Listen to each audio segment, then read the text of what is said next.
Hi, I'm James Jacobson. And I'm Pamela Lorence. Welcome to our inDOGural episode of Dog Edition, the first show designed for you to listen to while you walk your dogs. Here at Dog Podcast Network, we make shows for dog lovers by dog lovers. We've been developing Dog Edition, our flagship show, over the last year. And it seemed pretty appropriate to launch the podcast on Inauguration Day. And it just makes sense for us to tell some tales about dogs in the White House. We uncovered some fascinating trivia about past presidential pups. For instance, Jim, did you know that President Coolidge had the most pet dogs in the White House? So many, in fact, that people would sometimes send them their unwanted pets. And we're not counting George Washington, right? Because he had 17 hound dogs. Yeah, he did, but not in the White House. Right. That's because our second president, John Adams, was the first official resident to call the White House home. But he had dogs, and one of his dogs had a pretty interesting name. His dog's name was Satan. Wow, that's pretty bold. Makes my dog Pepper's name seem less spicy. Pepper's a Cavalier King Charles Spaniel. Was there ever one of those in the White House? Google says yes. The Reagans had one named Rex. See, now that seems like an appropriate name for a dog. And before Rex, the Reagans had Lucky, a Beauvoir de Flanders. But no dog during Reagan's first term, right? Correct. Now, a lot was made of Donald Trump not having a dog while in the White House. Did that really matter to people?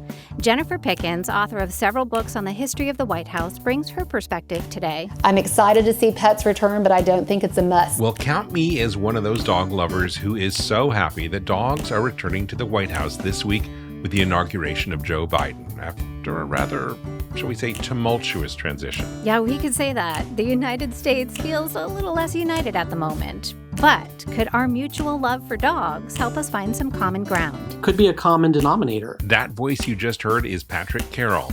He is the executive director of the Delaware Humane Association.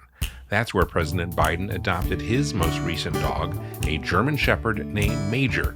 He shares that story with us later. And we chase a tale of intrigue about Kennedy and one of his dogs. That's in the first half of the show when we're joined by Andrew Hager, historian in residence at the Presidential Pet Museum. You'll want to stick around because Andrew tells a fascinating story about how a dog born in the Soviet Union could have actually prevented nuclear war between the United States and Russia. Wow, okay. And in the second half of the show, we'll hear Rob Schwartz. He's the CEO of the ad agency TBWA Chiat Day New York. Rob is part of the creative team that came up with the Dog Lovers for Joe marketing campaign that helped Joe Biden get elected. So if you love dogs as much as we do, pause what you're doing, leash up your pup, and let's take a walk. We've got a lot to talk about as we welcome dogs back into the White House on today's episode of Dog Edition. Hey, Pepper, want to go for a walk? When President Trump famously declared, "How would I look walking a dog on the White House lawn? Feels a little phony to me. A lot of people say, oh, you should get a dog. Why? It's good politically. I said, look, that's not the relationship I have with my people. it got us wondering, have there been specific times when having a dog has helped a president politically? The obvious example to go to is Richard Nixon with Checkers. Andrew Hager, historian in residence at the Presidential Pet Museum, yep, there's one of those, helps us tell this story. Nixon is going to be kicked off of Eisenhower's presidential ticket because there's this scandal that he's taking these gifts that he shouldn't be taking from wealthy Republican donors. And he goes on TV. The Eisenhower people think Nixon's going to resign, but instead Nixon gives this speech defending himself. And at the end he says, "A man down in Texas heard Pat on the radio mention the fact that our two youngsters would like to have a dog." The Nixons are getting ready to leave on a campaign trip. They get a message from Union Station in Baltimore saying that there's a package for them. Don't tell me. It was a little black and white Cocker Spaniel dog in a crate that some guy had sent from Texas. And our little girl, Tricia, the 6-year-old, named it Checkers. And the kids, like all kids, love the dog. And I just want to say this right now, that regardless of what they say about it, we're going to keep it. and, next thing you know, the Eisenhower campaign's getting all these telegrams like, oh, don't get rid of this nice man. He didn't do anything wrong. Really boosts Nixon's image. But Nixon wasn't the first presidential candidate to use that dog card. Back in the 1920s, Herbert Hoover was seen as this really boring bureaucrat. People had an image of him as a stiff. His campaign took photos of him and his dog. made thousands of posters and spread those around the country, and it helped him get elected. So, we're talking almost 100 years ago, people knew that the dog could be beneficial for your public relations side. I leashed up my dog Pepper and went to a local dog park here in the San Francisco Bay Area to find out if people agreed dogs can help a president's political image. Oh, sure. Like having a wife. I would say, for dog people, undoubtedly, if you don't like dogs, there is something wrong with you. Is that fair to say, Jeannie? Yeah, I think so. I think that, it probably tells something about your nature. Do you feel like the breed of the dog matters? Like, what if Joe Biden came to the White House and brought, a couple of Chihuahuas? Would that make a difference for his image? Not to me. No. Pam, wait a second. Let's take a break. Are those bullets in the background? I hear shooting. Yeah, actually. So this was at Fort Funston in San Francisco, which is known for three things: hang gliders, dogs. You can see every dog imaginable there, and the San Francisco Police Department's shooting range, which is across the street. Okay. Well, let's get back to the story.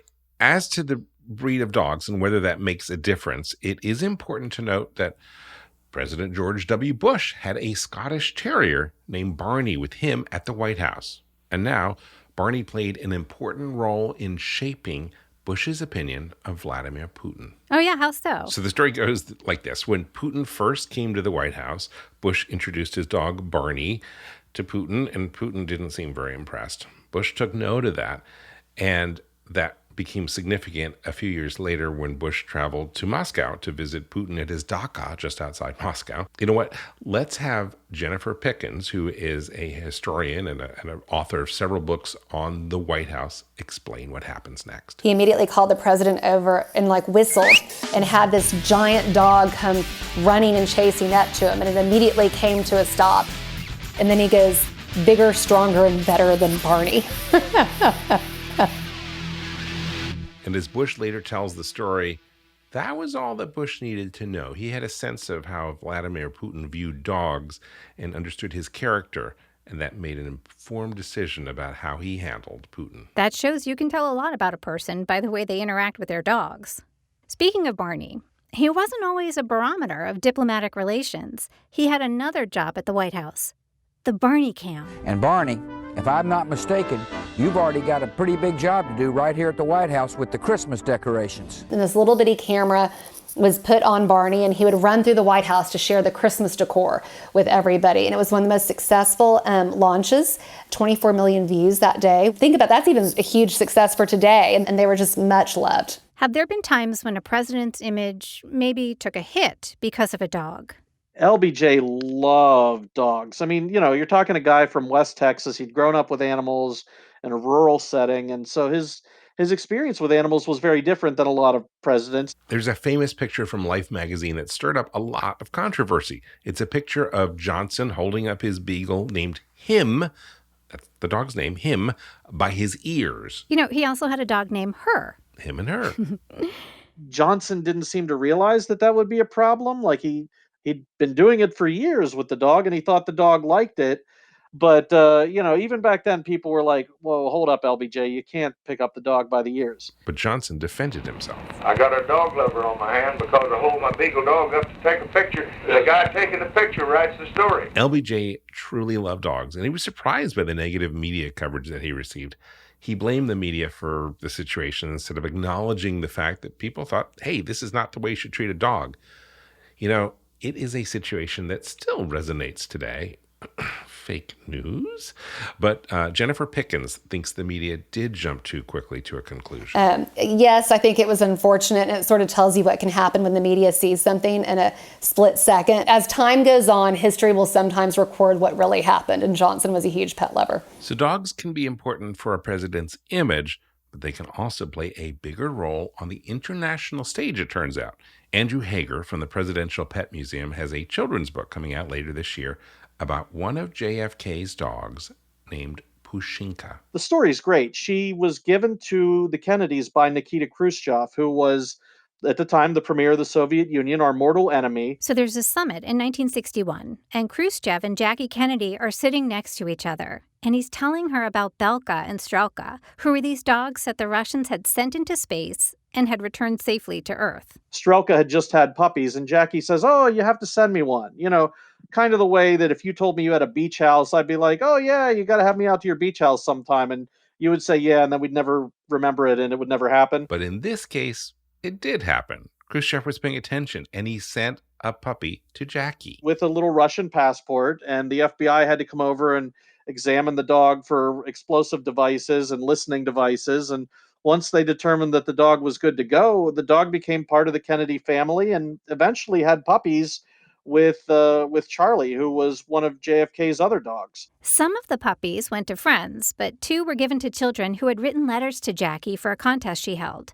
I think you can still trace the bloodline of Pushinka and Charlie. That is so cool. This exchange between Kennedy and Khrushchev of gifts went on for a while. So after Pushinka, Kennedy gave Khrushchev a gift. It was a ship in a bottle. Which is not as good a gift. Like if somebody gives you a dog, don't send them a ship in a bottle unless you know that's really what they want. So about a year later, we have the Cuban Missile Crisis. The world is on the brink of nuclear war. Military leaders for both governments are telling Khrushchev, we're going to have to go nuclear. We're going to have to attack now. But both of them back away from the brink. Can you guess what's been suggested as one of the reasons why? Pushinka. Pushinka. If somebody gives you a dog, are you likely to look at that person and think, oh, he's obviously evil and soulless and I should drop a nuclear bomb on him? No. So basically, Pushinka may have saved the world from nuclear annihilation. That's not bad, Pam. Yeah, all in a day's work for a presidential dog. There's a quote often attributed to Harry Truman. If you want a friend in Washington, get a dog. Right. But Truman never actually said that. It was from a 1975 play called Give 'em Hell, Harry. The character depicting Harry Truman, played by actor James Whitmore, says, "You want a friend in this life, get a dog." It turns out Truman wasn't really a dog person. He was given a dog named Feller, and he kept it very briefly before passing it along. And when he was questioned about the dog later, reporters were like, well, where's your dog? And he had just forgotten about it. He was like, what dog? What are you talking about? And he even said something to a friend of his at one point, like, I didn't even want that damn dog. Harry Truman and Donald Trump were a lot alike in that respect. Trump was offered a dog, a golden doodle named Patton. After General Patton. A prominent philanthropist in Palm Beach, Florida, who advocates for veterans and animal causes. Lois Pope offered the puppy to Trump, but he eventually declined. Yeah, he didn't want one. The idea of Donald Trump, kind of like rolling up his shirt sleeves, taking off his tie, and rolling around on the ground with a dog, you just can't picture it, right? So, and I think he knew that about himself. And I mean, maybe it would have benefited President Trump to a certain extent to have some sort of pet like that. But he wasn't a dog person. And if you don't like dogs, don't get one just for your image. That's not good for the animal.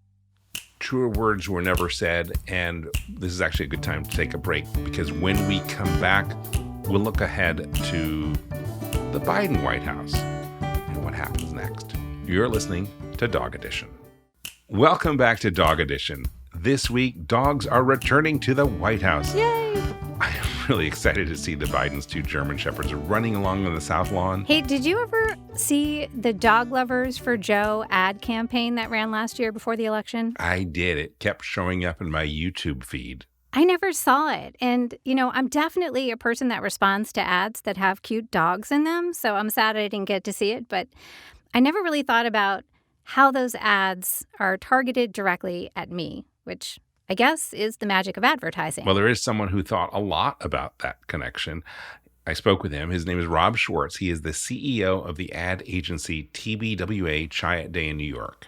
He's used Man's Best Friend to anchor several of his most successful ad campaigns. The Taco Bell Chihuahua. His agency worked on a famous ad campaign for Nissan. The proposition was dogs love trucks. And for Pedigree Dog Food, he built a strategy around the thought that everything you do is for the love of dogs. And the tagline was dogs rule. He's also responsible for that Dog Lovers for Joe campaign that I just mentioned. As I was observing this campaign, I started to read quite a bit about Joe Biden, and he had this connection with dogs. And when you started to read the story about his adoption of Major and his relationship to his previous German Shepherd, Champ, I thought, this is really kind of interesting. And I looked over on the other side and I said, Trump doesn't have a dog. So clearly, he understands the psychology behind the bond a person has with their dog and how that can be a powerful marketing tool. So much of the selling of a president, the making of a president, is words and pictures. It's imagery. He knew that Democrats would respond positively to the ad, but he didn't just want to target Democrats. When you look at the high penetration of dog ownership, I think it's close to 70% in America. When you start to look at the red states that have the highest dog ownership, Alabama, Alaska, Wyoming, West Virginia, Idaho, Arkansas, these are like heartland red Republican states with high dog ownership. And our thinking was, could we be united by fur? Could you set aside your political leanings and passions and remind yourself of, wait a minute, I am also a dog person. My best friend, my dog, maybe does need a dog person in the White House. The ad ran all over social media, and the team tracked the engagement in order to see how effective it was at reaching those folks in the red states. You'll see a tweet that's kind of like a reluctance, like, oh, they're touching my dog nerve, but I'm still a Trump person. The data allowed them to refocus. If you just move that strategy over slightly to swing states, the spot was produced and we were chatting with the Biden folks. They immediately felt that this was the kind of thing that could tip a swing state voter in Biden's favor. So it seems to have worked. The Dog Lovers for Joe campaign could have been a contributing factor to Biden's win. Okay, so Biden is in the White House now, and he's brought along his 2 German Shepherds. Champ, who the Bidens have had since 2008, and Major, who they just adopted in 2018 from the Delaware Humane Association. Major is going to be the first shelter dog to live in the White House. Okay, and for the sake of being accurate, there's a distinction that Andrew Hager pointed out to us between first shelter dog in the White House and first rescue dog. Lyndon Johnson had a dog named Yuki who was found as a stray outside a gas station in Texas and was eventually given to him by his daughter. So there have been animals like Yuki who've been at the White House and have been rescued from some circumstance or another. The first controversy of the Biden administration already. I'm really curious how this works. How does the president-elect, now president, go about adopting a shelter dog? He just showed up. That's a totally Delaware thing where Joe Biden just shows up at the shelter on Easter Sunday. That's Patrick Carroll. He's the executive director of the Delaware Humane Association. Someone came to us who had 6 puppies, German Shepherd puppies, and they were sick. They weren't doing very well. So we sent them to a veterinary emergency center. They determined they had gotten into some sort of toxic substance. They could be treated and their lives could be saved, but it just would be expensive. So the person had to end up giving them up to us and surrendering them to us. The DHA posted about the puppies on Facebook, and it turns out that Joe Biden's daughter, Ashley, saw the post because she follows their account. She, I guess, shared that with her father and said, hey, I know you've been looking for another German Shepherd for Champ to have friends. And so here, look at these puppies at Delaware Humane Association. So this is where he shows up at the DHA on Easter Sunday to see the puppies. You can ring the bell at the gate, the doorbell, and I guess he probably said, hey, it's Joe Biden. So they let him in. Of course they let him in. But the puppies weren't there. They were all being cared for in foster homes. What happened is their dog trainer that they have, who's worked with their German Shepherds, called me and said, hey, I understand you have these puppies. Joe Biden's very interested in one of them. We said, well, we can make that happen. Major went into foster care with the Bidens and the trainer until he was old enough and healthy enough for formal adoption. We wanted to do a normal adoption process with him. And so we had him come in. And he came that day just with Major, all by himself. And we finalized the adoption. We do paperwork. We have an adoption contract. And our adoption counselor goes over everything. So now I'm trying to picture Joe Biden holding a clipboard, with the string and the pen attached to it, filling out this paperwork. Dogs are back in the White House, which maybe makes our president more relatable. But is that enough? Can dogs help us bridge the divide? They say people who go to dog parks, they connect with people at the dog park because they have that common interest and that common experience of having a dog. Back at the dog park in San Francisco, a solidly blue area, politically speaking. Despite the gun range right next door. Yeah, exactly. I asked some fellow dog lovers if they thought they could tell something about someone's politics by whether they owned a dog. I feel like, yes, that you could tell someone's politics, but maybe that's just me assuming. Definitely, I feel like it would open up the idea that they have compassion across the board. Maybe compassion across the board leads to compassion across the aisle as Joe Biden works to usher in a new era of bipartisanship. Although Democrats have taken back the Senate, they faced the slimmest majorities in both chambers in decades. All eyes from all sides of the political divide, Republicans and Democrats and independents, will look to Joe Biden to champion major bipartisan legislation. I had to. You didn't. I had to. Okay. Now it is time for America to unite, to come together, to reject the violence that we have seen. We are one American people. Thank you very much. This is the United States of America. There has never been anything we can't do when we do it together. There is something mystical about our connection to dogs. Every dog, has its place and its purpose. We need a dog back in the White House. I've got 2 of them. Thank you for bringing Dog Edition along with you on your walk today. We'll be back next week with another episode, but chances are that you and your dog will be taking a walk between now and then, and we have something for you to listen to. At Dog Podcast Network, we speak to some amazing people, and you hear snippets on this show. But if you're interested in hearing more from our guests, please check out DPN's sister show, The Long Leash, with me, James Jacobson, in your favorite podcast player. Links are in today's show notes. This week, hear the extended conversations with author and historian Jennifer Pickens, New York ad man Rob Schwartz, and Presidential Pet Museum historian Andrew Hager. Each one of those is individual episodes, and I want to encourage you to take Dog Edition along with you on your walk next week. We'll learn about what floof is from Shelley Ross, author of Scruffy, Our Loyal Pandemic Pooches, and the good, the bad, and the crazy haircuts we gave them. The floof is a phenomenon that happened during the 2020 pandemic. Pam, do you know what floof is? Well, I can kind of maybe guess what it is, but I'll find out next week, when we'll also hear the story of Piglet, the blind and deaf puppy who became an internet sensation and an inspiration to many. How much trouble can a 1-pound puppy be? Find out next week on Dog Edition. Dog Podcast Network is for dog lovers by dog lovers, and that means that we want to hear from you. Please reach out with your thoughts and suggestions and story ideas. You can call our recorded listener line toll-free in the United States at 866-TALK-DOG. That's 866-TALK-DOG. And also visit us at dogpodcastnetwork.com and learn more about what we have currently and what we're planning, including our other shows, especially for dog lovers. You can also learn about our 101 Dog Stories contest with over $15,000 in prize money. Of course, we're on all of the social channels, as well as YouTube, Spotify, and wherever you listen to podcasts. Be sure to subscribe to Dog Edition and tell a friend about the show. I'm Pamela Lorence, and I'll see you at the dog park. I'm James Jacobson, and I want to thank you for listening today. On behalf of all of us here at Dog Podcast Network, we wish you and your dog a warm aloha.